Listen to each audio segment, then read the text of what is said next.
Hello friends, welcome to ઓડી લ્યુટીન અને guys we ready start our day. અને ગાઈઝ અમે નીકળી ગયા હતા સ્કૂલ માટે અને પછી અમે આવી ગયા અને અમને બહુ જ લાગી હતી ભૂખ. સો અમે આવીને તરત જમવા બેસી ગયા અને જમવામાં બહુ જ ડિલિશિયસ બન્યું હતું, દાલ ફ્રાય જીરા રાઈસ. એન્ડ અહીંયા પૂર્વા લખી રહી છે. એન્ડ ગાઈઝ પછી મમ્મીએ બનાવ્યું હતું custard.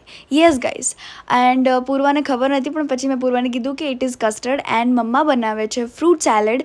And it will be very delicious, very amazing guys. મને અને પપ્પાને ખાવાની બહુ જ ઈચ્છા હતી for a long days.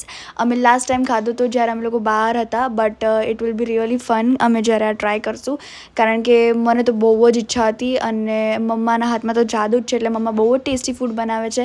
And મારાથી રહેવાયું નહીં, મેં ટ્રાય કરી દીધું ને it was really good. And પછી અમે સેલેડ બનાવ્યું, જેમાં સોયા ચંક્સ નાખ્યા, ગાર્લિક નાખ્યું એન્ડ બધા વેજીસ નાખ્યા. એન્ડ પૂરા ફૂલ હેપી હતી અને પછી સેલેડ રેડી થઈ ગયું. અને પછી અમે એન્જોય કર્યું salad by watching Bigg Boss. તો આ તમારો દિવસ, તો મળે એક નવો દિવસ અને નવી શરૂઆત. ત્યાં સુધી જય